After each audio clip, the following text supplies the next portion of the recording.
Well, over in Canada, the Prime Minister, Justin Trudeau, may talk a tough game, but is he ready for war? Yes, it could come to that. For years, Trudeau has bolstered his green credentials by taking household garbage from Canada and just shipping it to the Philippines, and then refusing to take it back when it turned out to be not recyclable.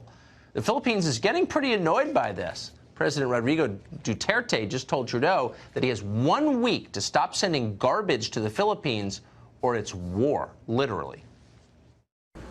I'll give a warning to Canada maybe next week that they better pull that thing out, or I will set sail. Canada will declare war against them.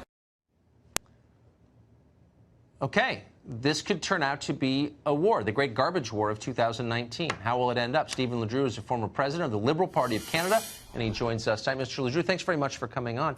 So let me just good to be with you. Make the obvious point. Justin Trudeau, woke, sensitive Justin Trudeau, is sending garbage to the Philippines. How racist is that? I don't think it's racist at all. I mean, it's out of sight, out of mind. We send garbage to Michigan all the time. We have for years and years. Yeah. Well, I don't think that's racist sent to Michigan. Obviously, somebody in the Philippines said when they were receiving it, we will take this garbage. You're going to pay us to take it, and they're doing so. Later on, they changed their mind. Just to clarify, in the United States, yes, when we don't like something, we just call it racist. It doesn't have to be actually racist, but that's just so you know how we talk now. So it's just that's racist means Tucker, I don't like it. Okay, but Tucker, we aren't worried at all about war because we live next to you. I'm certain that President Trump is going to help us out if they declare war on us, and we have an early warning system. It's going to take a long time to get those ships from the Philippines to the West Coast. I wouldn't be so cocky. I wouldn't be so cocky. Hold on. No, the Philippines, first of all, has a population. They're actually, the population of military-age men in the Philippines is equal to the entire population of Canada. Canada is 22% French. You know what percent French the Philippines is? Zero. Zero. Huge zero, right? That's a massive advantage. No French people, that's an advantage in war. The obesity rate in Canada is sky high. There's no obesity in the Philippines. Like, they could actually beat you. At that point, no, they can't. How would you feel? Of all, we have so many Filipinos in Canada. First of all, he is not going to shoot on his own people.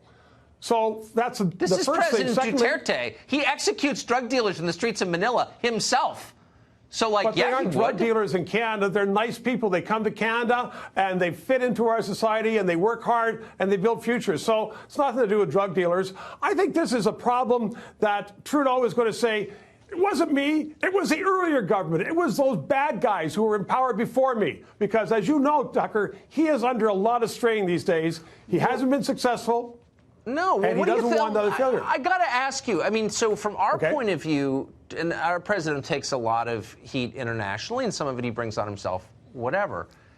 But Justin Trudeau really is a buffoon. That's our perspective anyway. He seems totally callow and just sort of fraudulent. Is that the perception in Canada?